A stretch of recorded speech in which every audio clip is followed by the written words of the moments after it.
Auzubillahiminash-shaytanir-rajim. Bismillahir-rahmanir-rahim. I am Qasim Ali from Laureate Group of School and Colleges Multan. जैसा कि आपको मालूम है कि हमने क्लास 10th की ऑनलाइन क्लासेस शुरू की हुई हैं। अल्हम्दुलिल्लाह अब तक हमने पहले 2 यूनिट को कंप्लीट कर चुके हैं, ठीक है। और उसमें हमने फर्स्ट यूनिट में प्रॉब्लम सॉल्विंग और उसके डिफरेंट स्टेप्स को हमने डिस्कस किया, और उसके बाद फिर डिज़ाइनिंग फेज़ को हमने एल्गोरिदम फ्लो चार्ट्स को देखा।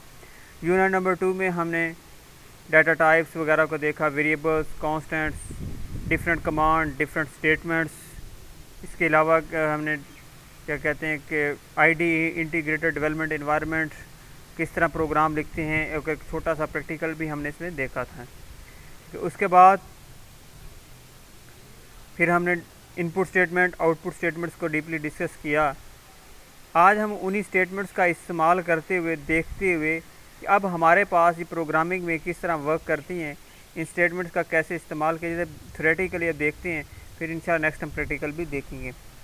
चलते हैं आज के लेक्चर की तरफ। सबसे पहले आज के लेक्चर की तरफ जाने से पहले बता दूं कि हम यूनिट नंबर 3 क्लास 10th का कंट्रोल स्ट्रक्चर, नाम से ज़ाहिर है कंट्रोल, कि हमारे पास कंट्रोल क्या है, कि हमारे पास जो प्रोग्राम है उसको हम कैसे कंट्रोल करेंगे और कैसे हम उसको यूज़ करेंगे। स्ट्रक्चर क्या है, एक हमारे पास स्ट्रक्चर होगा, फिजिकल लेआउट होगा, जिसके थ्रू हमारे पास प्रोग्राम इंटरनल एग्जीक्यूट होता होगा, ठीक है।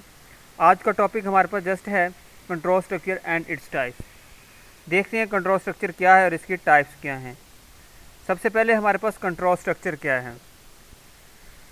अ कंट्रोल स्ट्रक्चर स्टेटमेंट और सेट ऑफ स्टेटमेंट हमारे पास होती हैं जो कि एग्जीक्यूट होती हैं, कि किसी भी प्रोग्राम को एग्जीक्यूट करने के लिए हमारे पास कंट्रोल स्ट्रक्चर को यूज़ किया जाता है। कोई एक कंट्रोल स्ट्रक्चर, और पॉसिबल है कि एक ही प्रोग्राम में हमने तीनों स्ट्रक्चर को भी हम यूज़ कर सकते हैं, ठीक है। अब कंट्रोल स्ट्रक्चर क्या है। A statement is use to control the flow of execution, हमारे प्रोग्राम की execution of program. A statement is use to control the flow of execution of a program is called control structure. तो हमारे पास किसी भी programme के run होने का, चलने का तरीकाकार, उसको एग्जीक्यूट करने का मेथड, ये कंट्रोल स्ट्रक्चर कहलाता है। उसके बाद the instruction are executed specific order, इसमें जब भी इंस्ट्रक्शन हमारे पास एग्जीक्यूट होंगी एक स्पेसिफिक ऑर्डर में होंगी, ठीक है। और ऑर्डर अगर आपको याद हो तो हमने जब रूल प्रोग्राम लिखने के रूल पढ़े थे, राइटिंग का रूल्स ऑफ प्रोग्राम राइटिंग के जो हमने रूल्स, उसमें हमने इसको डीपली डिस्कस किया था कि हमारे पास प्रोग्राम एक असेंडिंग ऑर्डर में लिखा जाता है और हमने उसमें लाइन नंबर भी असाइन करते थे इनडायरेक्ट मोड में जब हम प्रोग्राम लिखते हैं, ठीक है। उसी में the instruction are executed specific order, वो कौन सा ऑर्डर होगा, असेंडिंग ऑर्डर, ठीक है, फर्स्ट से लास्ट की तरफ जाएगा। There are types of control structure, हमारे पास 3 टाइप्स हैं कंट्रोल स्ट्रक्चर की। सबसे पहली टाइप सीक्वेंस स्ट्रक्चर, सबसे पहली टाइप कौन है, सीक्वेंस स्ट्रक्चर। दूसरे नंबर पे हमारे पास सिलेक्शन स्ट्रक्चर, और तीसरे नंबर पे हमारे पास क्या है, लूप स्ट्रक्चर। देखते हैं कि सबसे पहले हमारे पास कंट्रोल स्ट्रक्चर क्या है। सबसे पहला कंट्रोल स्ट्रक्चर कौन सा है हमारे पास, सीक्वेंस स्ट्रक्चर। अब सीक्वेंस स्ट्रक्चर में हमारे पास क्या है, program execute in a sequence, जिस लाइन में जिस तरह हमने अपने प्रोग्राम को लाइन बाय लाइन अरेंज किया वो उसी सीक्वेंस में एग्जीक्यूट होगा, उसी तरह statement by statement, line by line execute होगा। In a sequence structure the statement और set of statement executed in a sequence, एक खास तरतीब में जो हमें स्पेसिफाई करके हमने दी है। The control flow from one statement to another statement, all statement are executed exactly one, हर स्टेटमेंट एग्जैक्टली वन एक दफ़ा एग्जीक्यूट होगी स्टार्ट से लेके अंडे तक। अगर आप गौर से देखें, ये फिगर में आपको नज़र आ रहा है, सबसे पहले ये देखें सीक्वेंस कंट्रोल में हमारे पास क्या एक्शन 1 है, फिर action 2, action 3 up to so on, जितने भी एक्शन होंगे परफॉर्म होते चले जाएंगे। अब इसी दूसरी देखें कि स्टेटमेंट 1, इसलिए अलग-अलग 2 डायग्राम बनाएं कि आपको समझ आ जाए कि एक्शन स्टेटमेंट, हमारे पास स्टेटमेंट भी वही चीज़ है, स्टेटमेंट 1 एग्जीक्यूट, फिर उसके बाद स्टेटमेंट 2 को एग्जीक्यूट किया, फिर उसके बाद स्टेटमेंट 3 को, स्टेटमेंट 4। और अगर गौर से देखें तो एक खास स्पेसिफिक ऑर्डर है जिसको मेंटेन किया गया, जिसके थ्रू हम किसी भी प्रोग्राम को एग्जीक्यूट कर रहे हैं। समझ आ गई बात। उसके बाद नेक्स्ट हमारे पास है सिलेक्शन स्ट्रक्चर। अब सिलेक्शन स्ट्रक्चर हमारे पास सीक्वेंस स्ट्रक्चर से कदरे डिफरेंट है, ठीक है। ये क्या है, कदरे डिफरेंट है उसमें। इसमें क्या होता है सिलेक्शन स्ट्रक्चर की, सबसे पहले मैं बता दूं, सिलेक्शन स्ट्रक्चर में जब भी हमारे पास प्रोग्राम एग्जीक्यूट होता है वो हमारे पास कुछ स्टेटमेंट्स को रीड करता है, कुछ स्टेटमेंट को इग्नोर कर देता है, डिपेंडिंग ऑन सर्टेन कंडीशंस। कि हमारे पास जो कंडीशन हमने दी होगी उन पे बेस करते हुए इसमें क्या होगा, वो ट्रू होगी तो एग्जीक्यूट करेगा, अगर फॉल्स होगी तो फिर उसे एग्जीक्यूट नहीं करेगा। समझे कि सेट ऑफ स्टेटमेंट्स को एग्जीक्यूट और सेट ऑफ स्टेटमेंट्स को इग्नोर भी और स्किप भी कर सकता है। समझ आई बात। इसमें हमारे पास सिलेक्शन स्ट्रक्चर, सेलेक्ट स्टेटमेंट और set of statement to execute the basis of condition, कि किस पे डिपेंड करता है, डिफरेंट कंडीशन पे बेस करता है। इन दिस स्ट्रक्चर, इस स्ट्रक्चर में हमारे पास क्या होता है, अ स्टेटमेंट और set of statement executed when a particular condition is true and ignored when condition is false. वही बात कि अगर हमारे पास कंडीशन फॉल्स है उन स्टेटमेंट्स को इग्नोर कर देगा, अगर हमारे पास वो ट्रू है तो उसको क्या कर देगा कि एक स्टेटमेंट उसने एग्जीक्यूट करेगा, जो कंडीशन ट्रू के नीचे होगी उसको एग्जीक्यूट करेगा और फॉल्स के नीचे वाले को। नीचे से देखें, आपको बिल्कुल फ्लो चार्ट में बड़ा डीपली देख रहे हैं, जैसे कंट्रोल ऊपर से एंटर हो रहा है, नीचे कोई ना कोई हमने कंडीशन लगाई होगी, सर्टेन कंडीशन होगी। अब ट्रू होने पे उसने एक एक्शन परफॉर्म किया और फॉल्स होने पे भी एक्शन पर।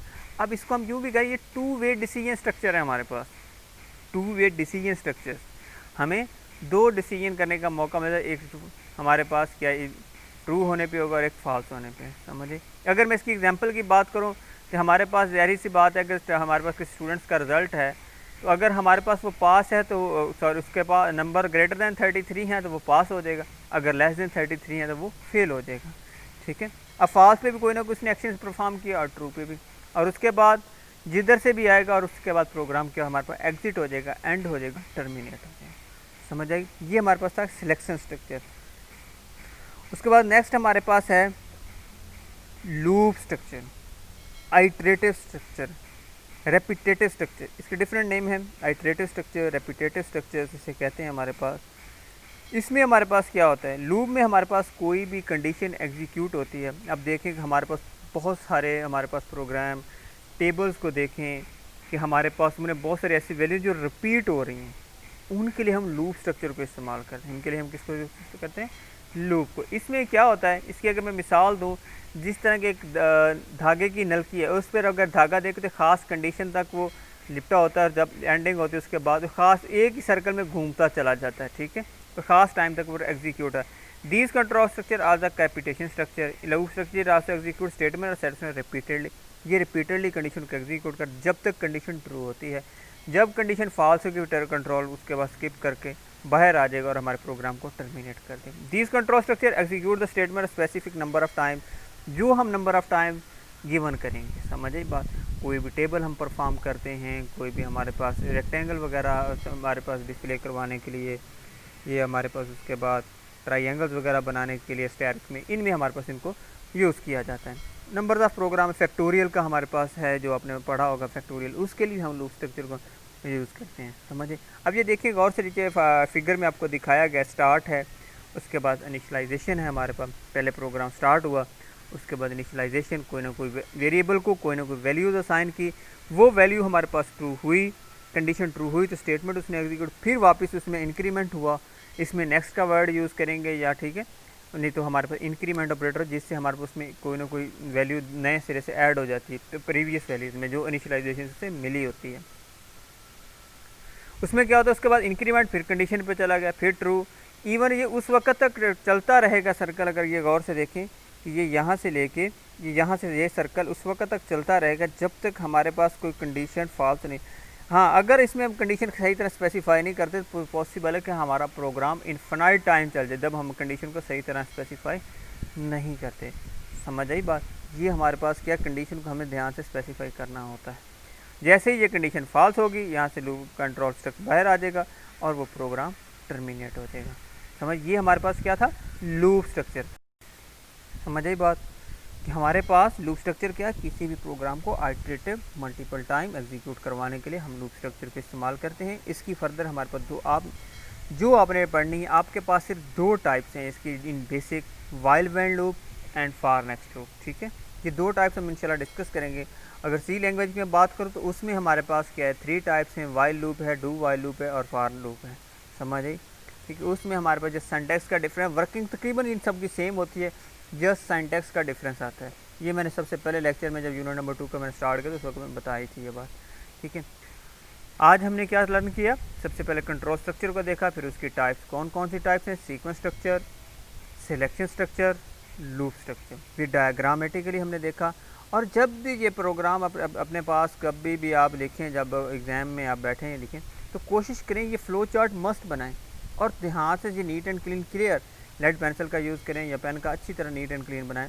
इससे क्या होता है कि आपका एग्जामिनर एक्सेप्ट भी जल्दी होता है और आपका क्या समझ भी जल्दी आ जाता है, ठीक है, और आपको नंबर भी सही मिलते हैं। कोशिश करें कि हर दफ़ा लिखें, ठीक है। उम्मीद करता हूँ कि आज का लेक्चर आपको समझ आ गया होगा। अगर इसमें कोई प्रॉब्लम, कोई क्वेश्चन या क्यूरी है तो उसके लिए कमेंट कर सकते हैं, ठीक है। आज हमारे पास लेक्चर 20 हमारे पास 1 एंड हो चुका है। यूनिट नंबर 3 का फर्स्ट लेक्चर था हमारे पास। नेक्स्ट इंशाल्लाह लेक्चर में हम मिलते हैं। नेक्स्ट लेक्चर में हमारे पास ट्रांसफ़र ऑफ कंट्रोल्स को डिस्कस करेंगे, ठीक है। ट्रांसफ़र ऑफ कंट्रोल किस तरह काम करते हैं और उनकी एग्जाम्पल को भी देखेंगे, कौन कौन से ट्रांसफ़र ऑफ कंट्रोल हैं, वो कैसे कैसे काम करते हैं। आज के लेक्चर के लिए अल्लाह हाफिज़। इंशाल्लाह नेक्स्ट वीडियो में मिलते हैं। ओके, थैंक यू, जज़ाकल्लाह, अल्लाह हाफिज़।